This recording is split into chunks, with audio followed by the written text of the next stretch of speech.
मसीह के नाम से आप सभी को शांति मिले। प्रभु का बहुत धन्यवाद हो कि हम प्रभु के वचनों को इन अंत के दिनों में बड़ी गंभीरता से सीखते चले जा रहे हैं। प्रभु यीशु मसीह अपने वायदे के अनुसार बहुत सच्चे और पक्के हैं। वो झूठे प्रभु नहीं हैं। बाइबल में उनके विषय में लिखा है वो मार्ग, सत्य और जीवन है। सत्यता की बातें उनमें से झलकती हैं। वही सत्य है। कभी किसी ने क्लेम नहीं कहा कि वो सत्य है, वो मार्ग है, वो जीवन है। ये तीन एस्पेक्ट्स जो प्रभु यीशु मसीह ने बोले, ये वास्तविकता है, ये रियलिटी है। और इसके आधार पे हम यीशु मसीह के वचनों में बने रहें। और वो यही आग्रह, निवेदन, रिक्वेस्ट करते हैं कि यदि तुम मुझ में और मेरे वचन तुम में बने रहे तो जो कुछ मांगो वो तुम्हारे लिए संभव हो जाएगा। पिछली 3 वीडियो में हम एक विषय को डिस्कस या हम लोग वार्तालाप कर रहे हैं, उस पर सोच विचार कर रहे हैं, सीख रहे हैं। और वो था मध्यस्थता की प्रार्थना, अ प्रेयर ऑफ इंटरसीडिंग और इंटरसेसरी प्रेयर, इसके विषय में। और मध्यस्थता हम लोग देख रहे थे कि मध्यस्थता क्या है, मध्यस्थता की प्रार्थना क्या है, कौन मध्यस्थता की प्रार्थना कर सकता है, और तीसरा मध्यस्थता की प्रार्थना का विषय क्या होता है। तो हमने शुरुआत की थी कि हम्बलनेस, नम्रता, दीनता जो मध्यस्थता की प्रार्थना का आधार है, वही हमारे लिए रास्ते और परमेश्वर के दिलों को खोल देता है। कौन कर सकता है? जो परमेश्वर का चहीता है, उसके लिए उसकी विल, उसकी इच्छा के अनुसार जीता है। विषय क्या है? प्रभु का वचन जो लोग पढ़ते हैं, मनन मंथन करते हैं, परमेश्वर के सारे हृदय के विषय बाइबल, पवित्र शास्त्र में दिए गए हैं, जिनके आधार पे वो हम में से प्रत्येक को कायल करता है, तोड़ता है, नम्रदीन बनाता है, ताकि हम उसके राज्य की बढ़ोतरी के लिए, उसके लोगों के लिए प्रार्थना कर सकें। आज हम एक और विषय के ऊपर चर्चा करने जा रहे हैं, मध्यस्थता की प्रार्थना के अंदर आने वाली जो रुकावटें। तो विषय क्या है? मध्यस्थता की प्रार्थना में रुकावटें। जो रुकावटें आती हैं, कई बार जब मैं और आप परमेश्वर के सन्मुख घुटने टेक रहे हैं, परमेश्वर और उनके लोगों में बिछवाई, मेल मिलाप, उनकी सलामती के लिए जब हम दुआ मांग रहे हैं, हम ये कहना चाह रहे हैं, करना चाह रहे हैं कि परमेश्वर की परफेक्ट सिद्ध इच्छा जो वो स्वर्ग में रखता है, वो पृथ्वी पर उसके लोगों के बीच में प्रकट हो, तो हम घुटनों पे आ जाते हैं। और कारण क्या है? क्योंकि परमेश्वर और उसके लोगों के बीच में अगर मैं और आप खड़े हैं, तो एक चौथा भी है। 3 हम हो गए, एक चौथा भी है जो वाकई में परमेश्वर के लोगों को परमेश्वर की इच्छा, जो कि सिद्ध है, पवित्र है, और उसके अंदर परमेश्वर के लोगों की बढ़ोतरी और फलवंत होना छिपा हुआ है, उसे वो रोकना चाहता है। ऐसा ही कुछ दानियल नबी की पुस्तक उसका 10वां अध्याय में हो रहा था। और जब हम लोग प्रार्थनाएं करते हैं, सही समय पे उसका उत्तर नहीं मिल पाता, तो हमारा मन जो है उदास हो जाता है। मध्यस्थता की प्रार्थना करने वाले, बिछवाई, इंटरसीडिंग, people who intercede for others, who have the heart of the Lord, they carry the will of the Lord, and they come between God and God's people, and they bring the divine will among the people of God. वो लोग जो कि परमेश्वर और उसके लोगों के मध्य में आके ईश्वरीय अवलौकिक इच्छा को प्रकट करते हैं, वो आके परमेश्वर और परमेश्वर के लोगों के बीच में दुहाई देते हैं, परमेश्वर की परफेक्ट सिद्ध इच्छा को लेकर दुहाई देते हैं कि प्रभु, आपके लोगों के मध्य में आपकी इच्छाएं प्रकट हो, प्रत्यक्ष प्रमाणित की जाए, ताकि ये परमेश्वर, आपके लोग किसी भी सिद्ध इच्छा से गुमराह ना होने वाले बन जाए। जो इनके लिए मुकाम, मुकुट आपने ठहराया है, उसे प्राप्त करें। दानियल नबी की पुस्तक 10वां अध्याय के अंदर पहले ही वचन के अंदर उनको एक दर्शन मिलता है, और दर्शन के मिलने के बाद बाइबल जवाब देती है। वहां लिखा हुआ है वो बातें सच्ची थीं, और दर्शन का मुख्य केंद्र बिंदु था एक बड़ा युद्ध होगा। There will be a great war coming ahead for the people of God. एक बड़ा युद्ध, एक बड़ा भूचाल आने वाला है और उसका केंद्र बिंदु सत्य और असत्य दोनों के अंदर होने वाला है। अर्थात धर्मी और अधर्मी के मध्य में एक युद्ध होगा। अर्थात शत्रु परमेश्वर के लोगों को सताने वाला है या उनके ऊपर यातनाएं लाने वाला है। जब इस बात को एक अभिषिक्त, एक मध्यस्थता का करने वाला व्यक्ति जो परमेश्वर का चुनिंदा है, उसके हार्ट, उसके हृदय की बातों को अपने अंदर कैरी करता है, जब इस बात को उसके समक्ष रखा गया, पेश किया गया, तो उसका स्वभाव ये नहीं था कि जो मैंने देख लिया है मैं चुपचाप बैठ जाऊं, या फिर ऐसे स्वप्न दर्शन आते रहते हैं चलो देखा जाए, या फिर ये स्वभाव नहीं था कि कुछ लोगों के साथ शेयर कर लिया जाए, बांट लिया जाए, अपने दिल का बोझ हल्का कर लो। उनका स्वभाव बहुत ही नुकीला और पैना था, और मैं उनके स्वभाव से, जो कि दानियेल नबी भविष्यवक्ता के तौर पे प्रभु ने रखे थे, जब वो एग्जाइल के अंदर थे, तकरीबन उनकी उम्र 84 वर्ष की हो गई है। और मैं ऐसा जान पड़ता है मेरे अध्ययन के दौरान 14 से लेकर तकरीबन 18 साल की उम्र के अंतराल में वो बंधुआई में चले गए, जबकि यिर्मयाह नबी को इस प्रकार से ये भविष्यवाणी है, दर्शन की बातें उनके द्वारा हुई थी कि लोग बंधुआई में चले जाएंगे। और आज वो बुजुर्गी अवस्था में है और उनके पास फिर से एक दर्शन आ रहा है, और ये दर्शन ये कहता है कि परमेश्वर के लोगों पे एक बड़ी विपत्ति युद्ध के माहौल या युद्ध के तौर पे प्रकट होने वाली है। एक अभिषिक्त होने के नाते हम अगर पृथ्वी पर रखे गए हैं, प्रभु अगर हमें कई बातें प्रकट कर रहा है, मेरी और आपकी बहुत बड़ी जिम्मेदारी बन जाती है। अगर हम दानियेल जी के पर्सपेक्टिव या दृष्टिकोण से देखें, वो एक ऐसे व्यक्ति थे जब वो इन बातों को जांच और परख लेते थे कि परमेश्वर अपने हृदय की बातों को, उन मनसाओं को मुझ पे प्रकट कर रहा है, जो ना केवल मुझसे एक इंडिविजुअल, एक व्यक्तिगत तौर पे जुड़ी हुई है, लेकिन परमेश्वर के लोगों से जुड़ी हुई है। आज इस बात को आप निर्धारित कर लीजिएगा, सोच लीजिएगा, मान लीजिएगा, मैं परमेश्वर का अभिषिक्त होने के नाते इस वचन को बड़ी गंभीरता के सन्मुख, संदेश को जो परमेश्वर का हृदय है आपके सन्मुख ला रहा हूं। अंत के दिनों की भविष्यवाणी दानियेल भविष्यद्वक्ता के ऊपर उड़ेली गई थी, और जब इन बातों का प्रकाशन उनके पास तक पहुंचा था, जिन्हें वो पूरी तरह से समझ बूझ ना पाए, उन्होंने देख तो लिया कि दर्शन के अंदर कुछ हो रहा है। परमेश्वर और उसके लोगों के ऊपर जो विपत्ति आ रही है, परमेश्वर प्रकट कर रहे हैं। परमेश्वर, क्योंकि भूतकाल, भविष्यकाल और आने वाला प्रेजेंट या वर्तमान या भविष्य, आने वाला भविष्य उनके सामने ऐसे एक थाली में मानो रखा हुआ है। परमेश्वर के सन्मुख past, present and future is presented before him.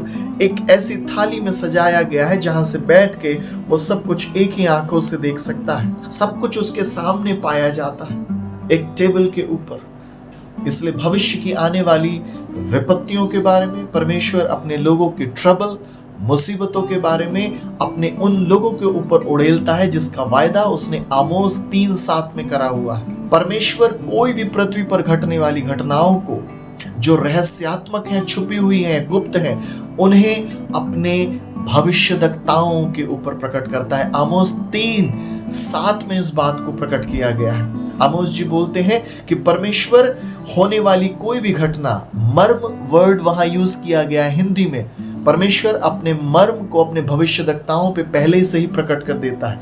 शब्द मर्म जो वहां यूज करा गया है हिंदी में, उसका मतलब है, इंग्लिश में लिखा है, the mysteries of the Lord, the hidden things, the revelation of the Lord. प्रकाशित वाक्य इंग्लिश में रेवलेशन, जिसका मतलब है कोई एक वेल ऊपर उलट दी जानी, या एक जिस प्रकार दुल्हन होती है उसको अनवेल किया जाता है, घूंघट को उठा दिया जाना। कुछ चीजें पर्दे में है, पर्दाफाश किया जाना, पर्दा उठाया जाना, गुप्त में है। और बाइबल में लिखा हुआ है, कोई भी ऐसी वस्तु, घटना, कुछ भी ऐसा छिपा नहीं जो प्रकट ना किया जाए। परमेश्वर अपने भविष्यद्वक्ताओं के द्वारा अपनी योजनाओं को, अपने रहस्यात्मक गुण भेदों को प्रकट करता है। और इसी प्रकार जब डैनियल ने ये देखा, और वो एक इंटरसीडिंग करने वाले, मध्यस्थता करने वाले एक व्यक्ति थे परमेश्वर और उसके लोगों के मध्य में, तब बाइबल जवाब देती है कि वो चुप ना बैठे। वो टाट ओढ़कर उपवास में निकल गए, दुख में निकल गए, और उन्होंने अपने मनमाने भोजन और कई ऐसे फोकस केंद्रित वस्तुओं को, दिन प्रतिदिन की घटनाओं को छोड़ दिया, अलगाव, सेपरेशन किया। उन्होंने उन सब चीजों को हटा दिया और परमेश्वर के हृदय की बात उनके अंदर एक मुख्य केंद्र बिंदु बन गई। आज परमेश्वर पृथ्वी के ऊपर ऐसे लोगों को ढूंढ रहा है, जो पहला इतिहास 16:9 में लिखा है कि परमेश्वर की दृष्टि ऐसे पृथ्वी के ऊपर लगी हुई है, ऐसे निष्कपट लोगों के ऊपर जिनका हृदय पाक पवित्र पाया जाता है, जो पाकीज़गी में, the holiness of the Lord, परमेश्वर की पवित्रता उनके अंदर पाई जाती है, उनके ऊपर परमेश्वर अपनी आंखों को लगाए हुए है, ताकि उनकी ओर होकर वो अपने सामर्थ्य को सिद्ध करके दिखा सके। डैनियल उनमें से एक थे जिनके ऊपर पवित्र परमेश्वर की निगाहें लगी हुई थी, क्योंकि परमेश्वर का पवित्र जन जो परमेश्वर की बातों को सुन के, जान के दुखित होता है। सैमुएल एक ऐसे पुरुष थे जिन बातों से परमेश्वर का हृदय टूटता था, उन्हीं बातों से वो कर्राते थे, सारी सारी रात रोते रहते थे, दुखित हो जाते थे, क्योंकि परमेश्वर दुखित था। मेरा और आपका परमेश्वर दुखित होने वाला परमेश्वर है। कभी भी वो अपने लोगों को समस्या या आने वाली विपत्ति के अंदर जो घटनाएं संसार में घट रही हैं, उनसे वो कभी खुश नहीं होता, क्योंकि विपत्तियां परमेश्वर का प्लान नहीं है। परमेश्वर का प्लान और योजना जीवन है। बीमारियां परमेश्वर का प्लान नहीं है, और अपने लोगों को समस्याओं, कष्टों में डालना परमेश्वर की योजना नहीं है। अगर आज आप बीमार हैं तो ये परमेश्वर की योजना नहीं है। अगर आज आप समस्या में हैं तो ये परमेश्वर की योजना नहीं है। शत्रु लगा हुआ है लोगों के अंदर गलत, खराब अभिलाषाएं, इच्छाएं डालकर उन्हें पाप में ले जाने के लिए। डैनियल के पास जब ये दर्शन की बात प्रकट हुई, वो कर्राहने लगे, रोने लगे, प्रभु को उसकी महानता बताने लगे कि आप कितने दयालु हैं, कितने अच्छे हैं, दया करो, मैं समझना चाहता हूं आपके हार्ट को। 21 दिन के उपवास में वो चले गए। प्रार्थना और उपवास एक ऐसा हथियार है जो यीशु मसीह ने भी बताया कि ये जाति बिना उपवास और प्रार्थना के नहीं जाती। दुष्टता की आत्माएं, दुष्टता, डिमोनिक पावर्स। और जब डैनियल उपवास प्रार्थना में निकल गए, बाइबल जवाब देती है कि स्वर्ग से स्वर्गदूत भेजे गए। और 12वें वचन में लिखा हुआ है कि जब वो प्रकट हुआ तो वो एक ही चीज बोल रहा है, डैनियल मत डर, क्योंकि जिस क्षण तूने अपना हृदय परमेश्वर की ओर, उसकी बातें समझने के लिए लगाया, as soon as you set apart your heart to understand what? To understand the will of God, heart of God. दूसरा, you made yourself humble before the Lord. ये दो बातें स्वर्गदूत ने आके बताई डैनियल के विषय में 10वां अध्याय 12 वचन में। जिस क्षण तूने अपने मस्तिष्क, अपने हृदय को परमेश्वर की ओर केंद्रित करा, अलगाव करा, ताकि परमेश्वर के हृदय और उसके प्रकाशक को समझे। दूसरा, जिस क्षण तू परमेश्वर की ओर नम्र हो गया। आज बहुत बड़ी चेतावनी परमेश्वर का संदेश दे रहा है और शिक्षा, दीक्षा के द्वारा हमें मजबूत कर रहा है। जितने लोग परमेश्वर के कहलाते हैं, अगर वो नम्रदीन हो जाए, परमेश्वर के प्रकाशनों को समझने के लिए केंद्रित हो जाए, अगर आप स्वप्न देखने वाली एक सेवा से परमेश्वर ने इस वरदान से आपको तृप्त किया है। दर्शन और स्वप्न दो अलग अलग प्रकार की सेवाएं हैं। जब परमेश्वर किसी को दे रहा है तो बाइबल में डैनियल जी के जीवन से सीखने के लिए बहुत अच्छी बात है कि वो चुप नहीं बैठे, वो मनुष्यों के पास नहीं गए उसका अर्थ सीखने के लिए। वो एक ऐसे अभिषिक्त थे क्योंकि उन्हें मालूम है इसका अर्थ, इसका फल, इसका अनुवाद, इसके गुप्त रहस्य परमेश्वर के पास पाए जाते हैं। उन्होंने तुरंत आई हुई परमेश्वर की ओर से निकली गई दर्शन की बातों को परसीव करा और बैठ गए सीखने के लिए कि प्रभु अगली आज्ञा क्या कहना चाहते हैं, क्या सिखाना चाहते हैं। देख तो लिया ये घटनाएं कब घटेंगी, किस काल के लिए हैं, कब होने वाला है, सब कुछ इन डिटेल वो परमेश्वर से प्राप्त करना चाहते थे। लेकिन जब आप और मैं परमेश्वर के सन्मुख आके अपने हृदय को नम्र दीन करना चाहते हैं और उसकी बातों को, प्रकाशन को सीखना चाहते हैं, उसी समय एक और है जो घात लगा के बैठा है, एक और है जो पवित्र लोगों को परमेश्वर के पवित्र प्रकाशनों को प्राप्त नहीं करने दे रहा है। लेकिन क्या ये हार थी दानियेल जी के जीवन के अंदर कि जब वो बैठे 1 दिन, 2 दिन, 3 दिन उपवास में और हार मान जाए, परमेश्वर मुझसे बात नहीं करता, परमेश्वर ने अपनी इच्छा को मुझ पर प्रकट नहीं करा? ये आने वाली डिसेप्शंस हैं, धोखे वाली बातें हैं। शत्रु परमेश्वर के लोगों में एक शक उत्पन्न करता है और वो शक परमेश्वर के लोगों को धोखे में ले जाना चाहता है।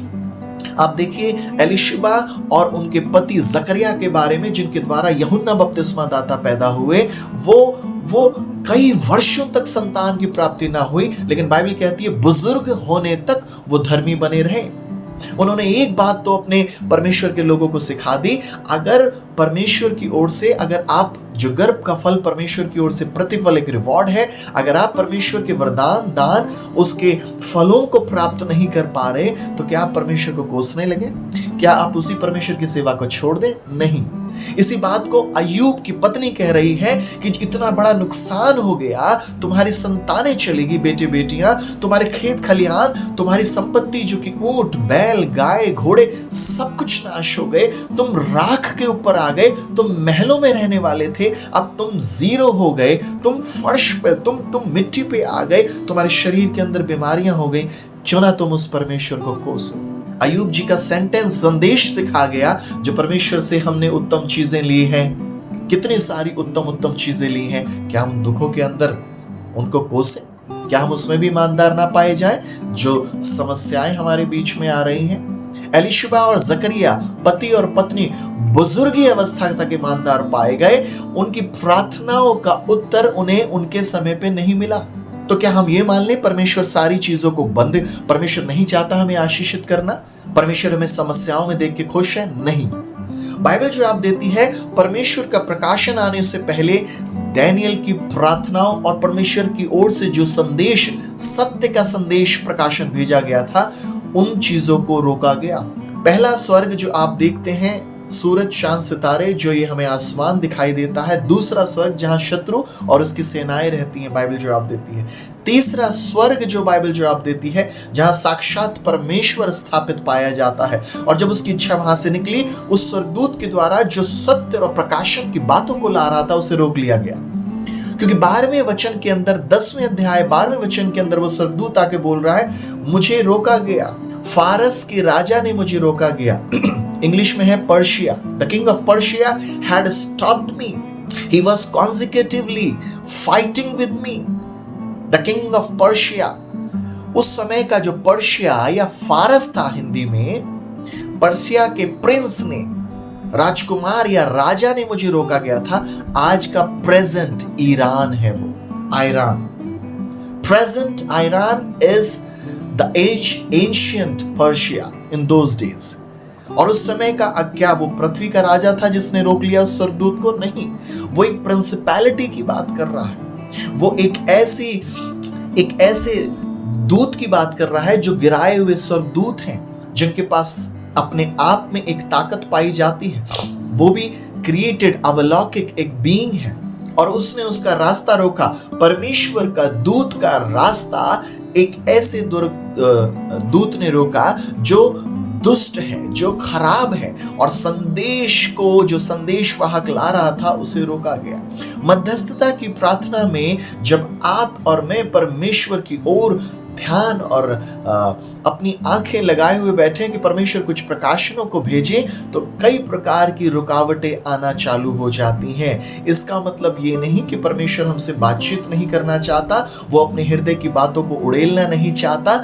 इसका मतलब बहुत सारी ऐसी चीजें हैं जो वास्तविक तौर पे रिलम्स में अंधकार की सत्ताएं जो स्वर्गों के अंदर रह के उन युद्धों को छेड़े हुए हैं कि परमेश्वर के पवित्र लोगों के पास परमेश्वर के समझने वाले ज्ञान की बातें ना पहुंच जाएं। दानियेल की पुस्तक में बहुत साफ लिखा हुआ है 11 अध्याय का 32वें पद में, अंत के दिनों में बहुत सारी विपत्तियां और बहुत सारी गड़बड़ी, युद्ध और कई प्रकार की चीजें होंगी, लेकिन जो लोग 11 का 32, दानियल 11 का 32, जो लोग अपने परमेश्वर का ज्ञान रखेंगे वो हियाव बांधकर बड़े बड़े काम करते चले जाएंगे। अर्थात परमेश्वर का सत्य का ज्ञान आजादी देता है, और इसलिए बाइबल में लिखा हुआ है तुम सत्य को जानोगे, सत्य तुम्हें स्वतंत्र करेगा। सत्य यीशु मसीह है।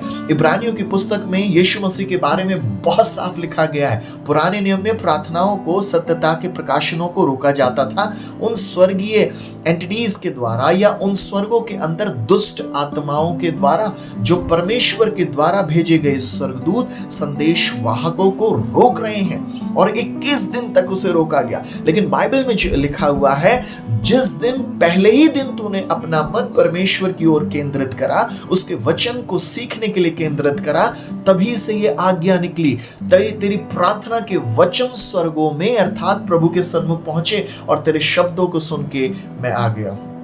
आप और मैं अपने सच्चे विवेक के साथ, पवित्रता के साथ जैसे ही परमेश्वर की ओर ध्यान लगाकर बैठ रहे हैं, नम्र और दीन हो जा रहे हैं, स्वर्ग के अंदर एक हलचल मच रही है, गुप्त स्थानों में एक हलचल मच रही है। प्रभु अपने बच्चों को प्रकाशन देने के लिए तैयार है। मध्यस्थता की प्रार्थना के अंदर क्या होगा, क्यों होगा, किस लिए होगा, क्या होने वाला है, ये परमेश्वर अपने लोगों पे उड़ेलेगा।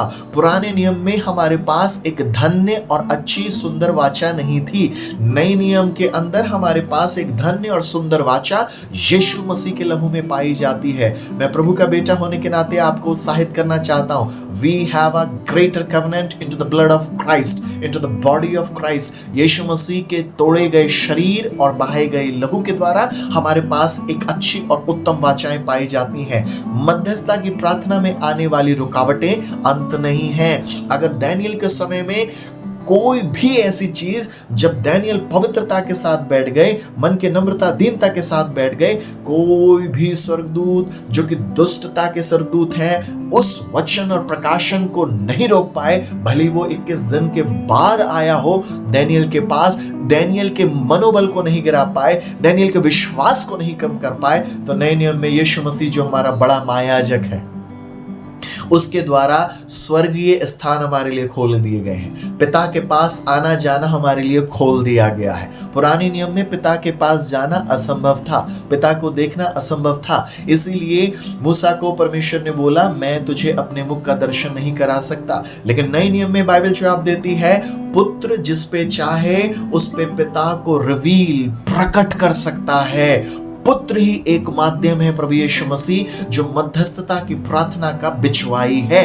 महायाजक बिचवाई करता है, जो पिता के दाहिने हाथ में बैठा हुआ है। और इब्रानियों की पुस्तक उसका 2 अध्याय 17 वचन और 18 वचन में लिखा है कि महायाजक को चाहिए था कि वो ऐसा हो कि दयालु और अनुग्रहकारी हो और विश्वास योग्य हो, ताकि वो महायाजक हमारे सारी विनतियां पिता के सन्मुख ले जा सके।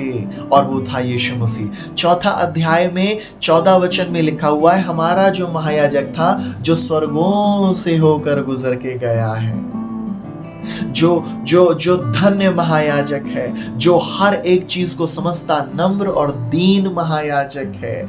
15 वचन में लिखा है, तो आओ हम अनुग्रह के सिंहासन के सन्मुख। ऐसा हमारा महायाजक नहीं है जो हमारी निर्बलताओं में दुखित ना हो सके, तो इसलिए आओ हम अनुग्रह के सिंहासन के सन्मुख बड़े हियाव से, दृढ़ता से पहुंचने वाले बन जाए, क्योंकि हमारा ऐसा महायाजक है जो हमारी प्रार्थना और विनतियों को पिता परमेश्वर तक पहुंचाता है। वो मीडिएटर है, वो बिचवाई करने वाला महायाजक है हमारा। और बाइबल में लिखा हुआ है, वही महायाजक जो पृथ्वी पर था तो बहुत ज्यादा नम्रता और दीनता के साथ दुख उठाकर परमेश्वर के सामने आंसू बहाकर विनती किया करता था। 5वां अध्याय में लिखा हुआ, इब्रानियों 5 में, और भक्ति के कारण उसकी सुनी गई। भक्ति के कारण उसकी सुनेगी। अगर देह धारण करके वो मसीह जब तक कुर्बान नहीं हुआ था तब उसकी सुन ली गई, तो वो मेमना जो निष्कलंक था कुर्बान हो गया, मारा गया, गाड़ा गया और मुर्दों में से तीसरे दिन जी उठा। और हर एक प्रभुता, हर एक राज, हर एक चीज उसके पैरों तले कर दी गई। हर चीज पे उसे शिरोमणि बना दिया गया इफिसियों 2 अध्याय में। और हर एक प्रभुता और हर एक शासन, हर एक ताकतों के ऊपर उसे राजा बना के ठहरा दिया गया, किंग ऑफ किंग, हालेलुया। हर एक चीज के ऊपर से प्रभुता दे दी गई और परमेश्वर पिता ने इसी प्रभुता करने वाले महायाजक को कलीसिया को दे दिया। तो अब जो कुछ भी है वो कलीसिया में, तो अगर शारीरिक तौर पे उसकी आंसू भक्ति के कारण उसकी सुनी गई, तो राजाओं के राजा जो रिजरेक्टेड, जो पुनरुत्थानी प्रभु यीशु मसीह है, जो पिता के सन्मुख हमारे लिए मध्यस्थता करता है आज भी, तो कितनी बढ़कर उसके लहू के द्वारा हमारी विनतियां सुनी जाएंगी। नो डाउट हमारी प्रार्थनाओं के अंदर बहुत ज्यादा समस्याएं आ रही हैं, नो डाउट हमारी मध्यस्थता की प्रार्थना में रोका जा रहा है, हम ना करें, लेकिन हमारे पास एक ऐसा महायाजक है जो स्वर्गों में उठा लिया गया, जो पिता के दाहिने ओर बैठा गया है, जिसके लहू के द्वारा, उस लहू बहाए गए लहू के द्वारा हमारे पास हियाव है, विश्वास है कि हम भी उसके साथ वहां बैठाए गए हैं और हम उसके लहू के द्वारा पिता तक विनतियों को ले जाते हैं। वो हमारी विनतियों को, बाइबल में लिखा है एडवोकेट, और वो जीसस क्राइस्ट के लिए लिखा हुआ है। पवित्र आत्मा हमारे अंदर होके परमेश्वर पिता तक यीशु मसीह के माध्यम से सारी प्रार्थना और विनतियों को पहुंचाते हैं। आने वाली रुकावटें हमारे लिए समस्या नहीं है। हियाव बांधे, दृढ़ और मजबूत हो जाए। यीशु मसीह मेरा और आपका निगहबान है, रक्षक है, प्रोटेक्टर है। वो हर एक क्षेत्र में हमें आगे बढ़ा रहा है। दानियल के समय में आने वाली रुकावटों में दानियल जब नहीं रुके, इस समय मध्यस्थता की प्रार्थनाओं में जो अंत के दिनों में आने वाली चीजें मैं और आप नहीं रुक पाएंगे। हमारे पास महायाजक है, इसलिए इब्रानियों की पुस्तक को बहुत आयत से पढ़िएगा, 2 अध्याय, 4 अध्याय और 5वां अध्याय। हमारे पास धन्य महायाजक है जिनके द्वारा पिता तक हमारी पहुंच है, और अंत के समय की चीजों को परमेश्वर हमारे ऊपर उड़ेलेगा।